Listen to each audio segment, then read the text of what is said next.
लेकिन रक्षा मंत्री होने के नाते ये नहीं कहा कि पहलगाम में दहशतगर्द कैसे आए। ये नहीं कहा कि बेसारन में जहां पर 1000 लोग जाते हैं, खुशियां मनाते हैं, कैसे 5 दहशतगर्द वहां पर जाकर 26 लोगों की गोलियों से छलनी करते हैं। ये सूचना रक्षा मंत्री ने नहीं दी। यही है सूचना का युद्ध कि इतनी जानकारी देते हैं। उनके लिए अगर शहादत की मांग कोई कर रहा है तो हमारा दल का नेता राहुल गांधी कर रहा है। राहुल गांधी जी बदामी के कंटोनमेंट में गए। सर मैं बोलूं? Sir house in order. Sir house in order में like. Sir house is not in order में रहेगा सर। टाइम। जम्मू कश्मीर के लेफ्टिनेंट गवर्नर नहीं, अगर जिम्मेवारी किसको लेनी पड़ेगी तो आदरणीय गृह मंत्री आपको लेनी पड़ेगी। नैतिक जिम्मेवारी आपको लेनी पड़ेगी। आप लेफ्टिनेंट गवर्नर के पीछे नहीं छुप सकते। श्री गौरव गोगोई।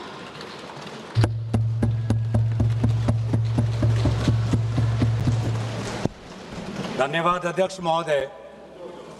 आज हम इस विशेष चर्चा में भाग लेने के लिए खड़े हुए हैं और ये चर्चा इसलिए हो रही है क्योंकि हाल में ही जो युद्ध हुआ वो एक सूचना का युद्ध था।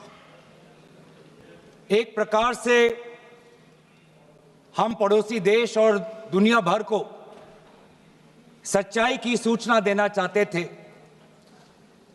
और कुछ ऐसे ताकत थे, ऐसे शक्तियां थी जो भ्रम का सूचना सारे देश में, सारे दुनिया में फैला रहे थे। और इसीलिए इस चर्चा का विशेष मांग ये है कि आज सच्चाई सदन में आनी चाहिए। सच्चाई पहलगाम की आनी चाहिए। सच्चाई ऑपरेशन सिंदूर की आनी चाहिए। सच्चाई विदेश नीति की आनी चाहिए। और यही आज हमने सूचना का जो युद्ध की जो बात हम कर रहे हैं वो आज हमने आदरणीय राजनाथ सिंह के भाषण में सुना। बहुत से सूचनाएं दी उन्होंने, बहुत से जानकारी दी, लेकिन रक्षा मंत्री होने के नाते ये नहीं कहा कि पहलगाम में दहशतगर्द कैसे आए। ये नहीं कहा कि बेसारन में जहां पर 1000 लोग जाते हैं, खुशियां मनाते हैं, कैसे 5 दहशतगर्द वहां पर जाकर 26 लोगों की गोलियों से छलनी करते हैं। ये सूचना रक्षा मंत्री ने नहीं दी।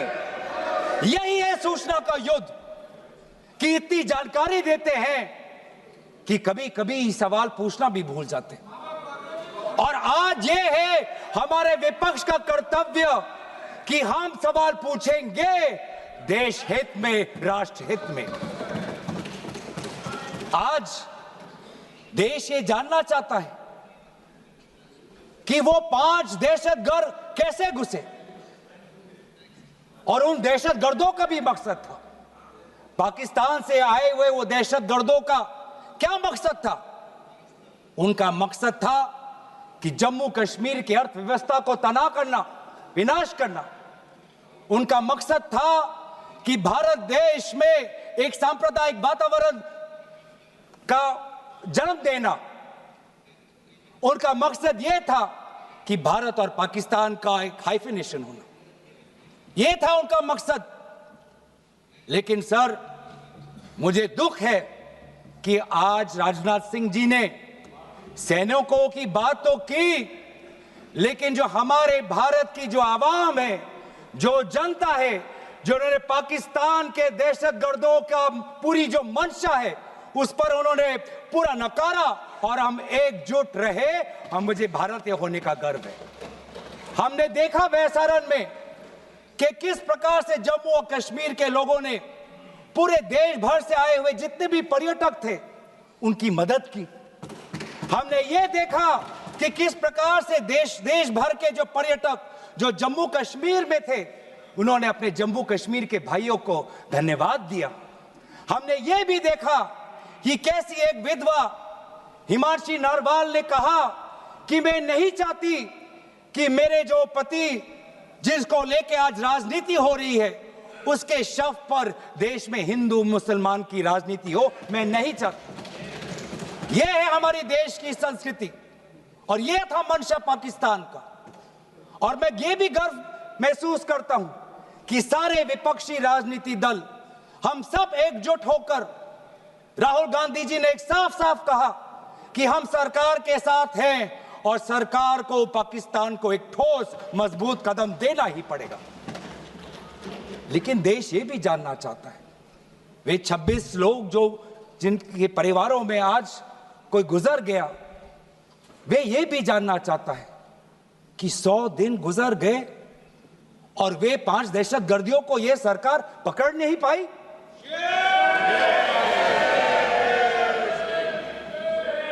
देश के वो लोग ये भी जानना चाहते हैं कि ये जो 5 दहशतगर्दे थे, दहशतगर्दी जो आए टेररिस्ट, निश्चय इनको किसी ने पनाह दी, निश्चय इनको किसी ने जानकारी दी, निश्चय ये पूरा जो 1 घंटा का जो उन्होंने गोला बारूदी की, उसके बाद ये फरार हो गए।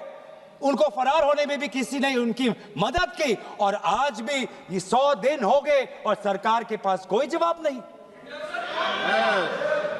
आज आपके पास ड्रोन है, आपके पास पेगासस है, आपके पास सैटेलाइट है, वहां पे सीआरपीएफ है, वहां पे बीएसएफ है, वहां पे सीआईएसएफ है, वहां पे आदरणीय गृह मंत्री कुछ दिन पहले ही गए थे पूरा रिव्यू लेने के लिए और आप किसी को पकड़ नहीं पाए। ये कैसा बंदोबस्त? आपने कहा कि आर्टिकल 370 के चले जाने के बाद जम्मू कश्मीर सेफ है, जम्मू कश्मीर में आइए, लोग आए, लोगों ने अपने आप को सुरक्षित महसूस किया। लेकिन बेसारन में देखा कि कितने वो निहत्थे थे, कितने वो असहाय थे कि लगभग 1 घंटा लगा एक एम्बुलेंस उनके पास पहुंचने के लिए। पुलिस पर अगर आर्मी भी आई तो चल के आई। और सर, मैं वो नजारा भूल नहीं सकता, एक मां और एक बेटी चल के नीचे आ रही थी, एक भारत के सिपाही को देखा और सिपाही को देखकर वो रो पड़े, खुशी से नहीं, डर से, क्योंकि उनको लगा कि वे दहशतगर्द जिन्होंने सिपाहियों का यूनिफॉर्म पहनकर वहां पर लोगों को मारा, आज वही दहशतगर्द आज पहाड़ के नीचे उनका इंतजार कर। उस भारत के सिपाही को कहना पड़ा कि मैं भारतीय हूं, तुम डरो मत, मैं भारतीय हूं, तुम सेफ हो, सुरक्षित हो। ऐसा दहशत उन्होंने महसूस किया। इस दहशत के ऊपर, इस डर के ऊपर आदरणीय राजनाथ सिंह एक शब्द तो कहते, आप एक शब्द तो कहते, ये आपकी भी जिम्मेवारी है राजनाथ जी, ये आपकी भी जिम्मेवारी है, रक्षा मंत्रालय का भी जिम्मेवारी है। बार बार हम ये देख रहे हैं सर कि आदरणीय गृह मंत्री जाते हैं, कहते हैं कि बहुत अच्छा बंदोबस्त हो गया है, टेररिज्म के हमने उनकी रीढ़ की हड्डी तोड़ दी। तब भी उरी होता है, तब भी बालाकोट, तब भी पुलवामा होता है, तब भी पहलगाम होता है। अंत में जाके जिम्मेवारी कौन लेता है? जम्मू कश्मीर के लेफ्टिनेंट गवर्नर नहीं। अगर जिम्मेवारी किसको लेनी पड़ेगी तो आदरणीय गृह मंत्री आपको लेनी पड़ेगी, नैतिक जिम्मेवारी आपको लेनी पड़ेगी।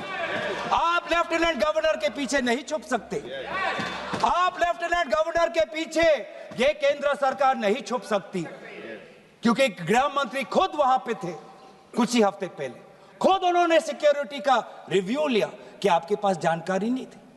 और सर, ये सरकार इतनी कमजोर, ये सरकार इतनी बुज़दिल कि आज उन्होंने इस सर में, क्योंकि उन्होंने अगर इसका किसी का दोष दिया तो टूर ऑपरेटर्स को दोष दिया कि टूर ऑपरेटर्स बिना अनुमति के द्वारा, बिना लाइसेंसेस के द्वारा लोगों को बेसारन ले जा रहे, हमें तो पता ही नहीं था।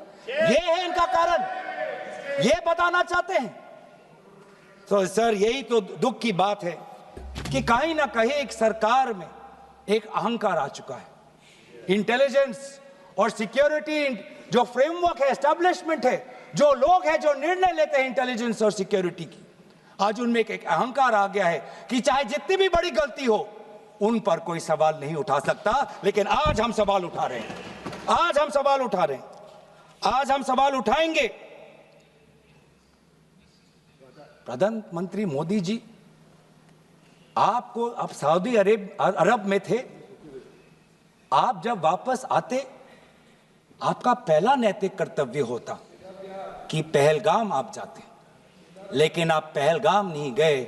एक सरकारी कार्यवाही के लिए आप बिहार गए और चुनावी भाषण दिया। देश के मुखिया सऊदी अरब में थे, पूरा कार्यक्रम उन्होंने संपूर्ण किया, वापस आए और वो पहलगाम भी नहीं जा पाए और बिहार में जाके चुनावी भाषण दे रहे हैं। अगर पहलगाम में कोई गया तो हमारा नेता राहुल गांधी गया।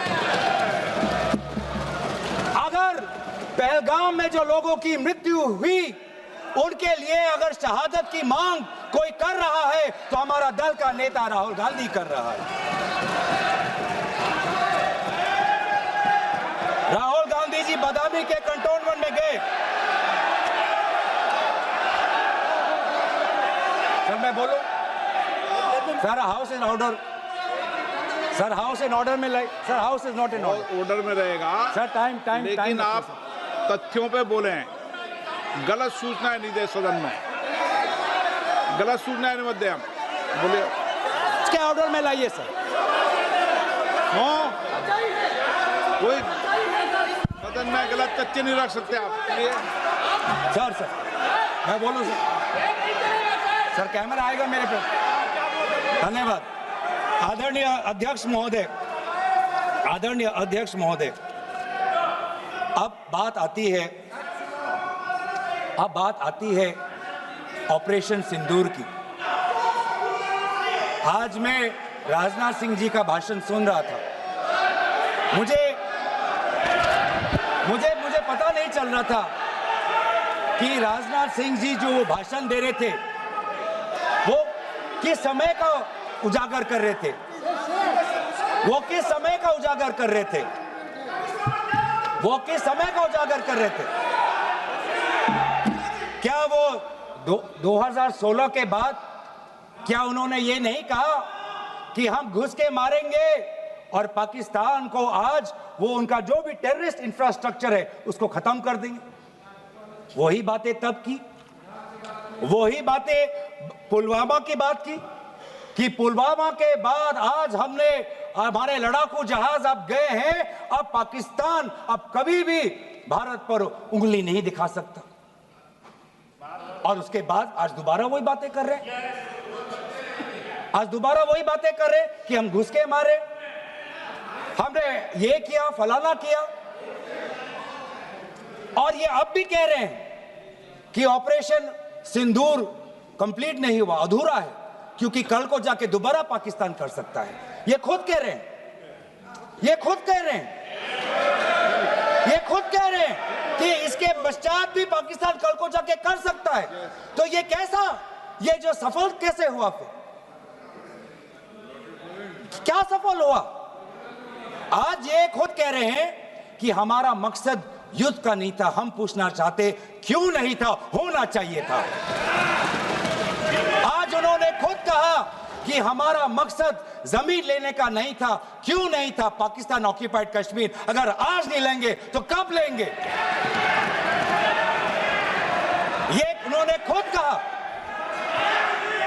इन्होंने खुद कहा कि हमारा मकसद था टेररिस्ट के इंफ्रास्ट्रक्चर पर आक्रमण करना।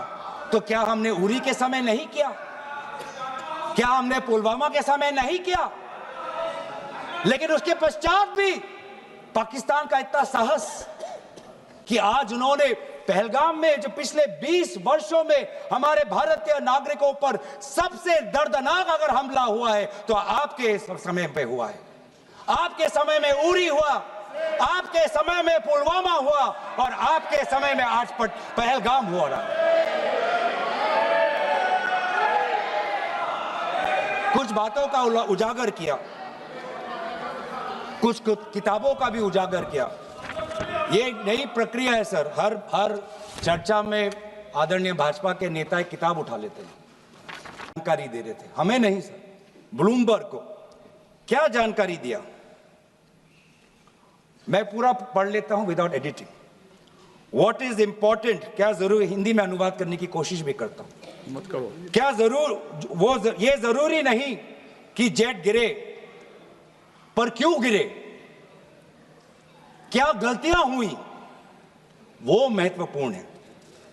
संख्या महत्वपूर्ण नहीं सर। 35 ही राफेल है देश में, 35 ही राफेल है। अगर उनमें से कुछ गिरे भी तो देखिए सर, मुझे तो लगता है कि बहुत बड़ी क्षति हुई।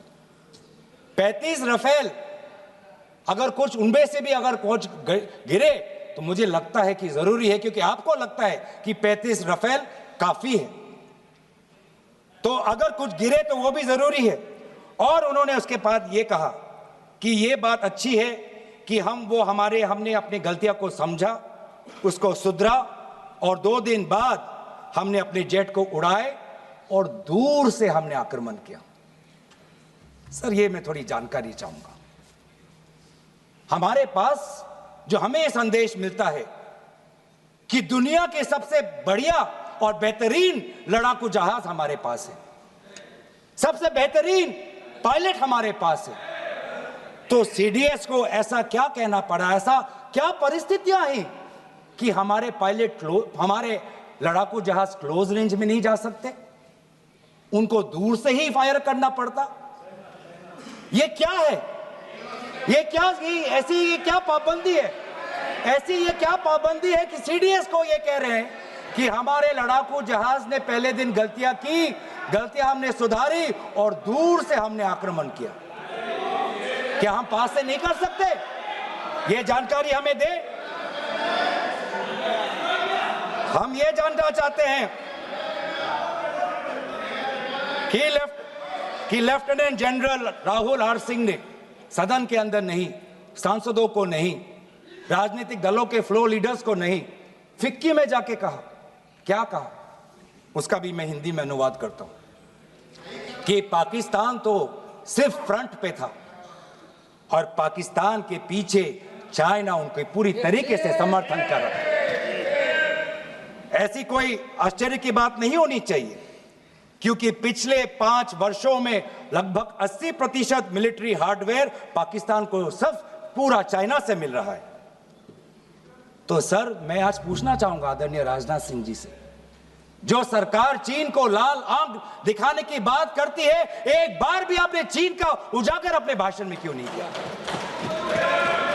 आर्मी कर रही है, और आर्मी के कह रही है, आर्मी कहती है कि आज कि सिर्फ चीन और पाकिस्तान का ये 2 फ्रंट नहीं, अब 3 फ्रंट का भी हो सकता है, कन्वर्जेंस हो सकता है चीन, पाकिस्तान और बांग्लादेश को लेकर। लेकिन मैं सरकार को याद दिलाना चाहूंगा कि ये जो 2 फ्रंट की जो बात थी, इस बात की शुरुआत किसने की थी? इस बात की चेतावनी किसने दी थी? इस बात की चेतावनी इसी सदन में हमारे दल के नेता राहुल गांधी जी ने दी थी। और यही हम जानना चाहते हैं, यही हम जानना चाहते हैं कि आज जो युद्ध हुआ, इसमें पाकिस्तान को चीन से कितना समर्थन मिल रहा है। हम सेना से नहीं, आज हम आदरणीय राजनाथ सिंह जी से और प्रधानमंत्री मोदी जी से जानना चाहते हैं।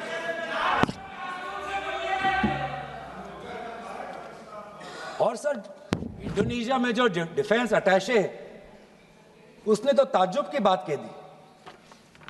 उसने क्या कहा sir? India defence attache group captain Shiv Kumar ने, हिंदी में दोबारा अनुवाद करता हूं, कि भारत ने लड़ाकू जहाज खोए तो खोए इसलिए क्योंकि कुछ मिलिट्री टारगेट्स पर आक्रमण करने पर पाबंदी थी। क्यों? क्या पाबंदी थी? ऐसे क्या ये राजनीतिक कंस्ट्रेंट्स थे? आपने कहा कि 9 टारगेट पे हमने आक्रमण किया, लेकिन हमें यह भी सूत्रों से जानकारी और मीडिया में आया है, और लेफ्टिनेंट जनरल राहुल सिंह ने खुद कहा कि पहले 21 टारगेट्स चुने गए थे और 21 से फिर 9 हुए। क्यों हुए? आज मैं ये जानना चाहता हूं कि पिछले 20 वर्ष में सबसे घातक आक्रमण हमारे महिलाओं पर हुआ, हमारे बच्चों पर हुआ, भारत के आत्मा पर हुई। हमने सब ने वो दहशत को अनुभव किया, हम सब एकजुट हुए, हमने पूरी तरीके से समर्थन प्रधानमंत्री मोदी जी को दी कि अब जाइए। और ऐसा एक माहौल बन चुका था कि देश किसी भी कीमत चुकाने के लिए तैयार था। पूरा देश प्रधानमंत्री मोदी जी के साथ था, विपक्ष प्रधानमंत्री मोदी जी के साथ था। और अचानक 10 मई के दिन पे हमारे राष्ट्रदूत कहते हैं कि हम पाकिस्तान पर हमला करेंगे, और शाम के 10 मई को सूचना आती है कि पाकिस्तान के साथ अब युद्ध पर हम परिणाम दे रहे हैं, सीज फायर हो गया। क्यों हुआ? हम आदरणीय प्रधानमंत्री मोदी जी से जानना चाहते थे, अगर पाकिस्तान वाकई में अपने घुटने टिकने के लिए तैयार था तो आपने क्यों रुका? आप क्यों रुके? और किसके सामने आप झुके? किसके सामने आपने सरेंडर किया? किसके सामने आपने सरेंडर किया? वो अमेरिका के राष्ट्रपति जो 26 बार आज कह चुके हैं कि व्यापार को लेकर उन्होंने भारत और पाकिस्तान को सतर्क किया और दोनों को मजबूर किया कि वो इस जंग को छोड़े। 26 बार। आज राष्ट्रपति ट्रंप खुद कहते हैं कि 5-6 जेट गिरे हैं। एक जेट करोड़ अरब रुपयों का है, मिलियंस एंड मिलियंस का है। इसलिए हम जानना चाहते हैं, आज हमें स्पष्ट रूप से आदरणीय राजनाथ सिंह जी बताएं, देश पर विश्वास करें, देश में वो साहस है सच्चाई सुनने की। आज आप बताएं कितने लड़ाकू जहाज गिरे? हमारे में वो साहस है, क्योंकि ये सूचना, ये सच्चाई सिर्फ देश के नागरिकों के लिए नहीं, ये सूचना, ये सच्चाई हमें देश के जवानों को भी देना है। आज उनसे भी झूठ कहा जा रहा है, उनके बीच में भी भ्रम फैलाया जा रहा है। हम उनकी जो सच्चाई है आज हम सदन के अंदर लाना चाहते हैं। और सर, बात में आती है विदेश नीति की। किस मुंह से हम कहें कि विदेश नीति आज सफल हुआ है? किस मुंह से कहें? ये आदरणीय राजनाथ सिंह जी, शंगीला में जो डायलॉग हुआ, उस डायलॉग में जो ड्राफ्ट जो आया, जिसको भारत सरकार ने नकारा, वो ड्राफ्ट बनाने में हमारे ही कुछ सहयोगी देश थे, जिनका नाम मैं नहीं लेना चाहूंगा।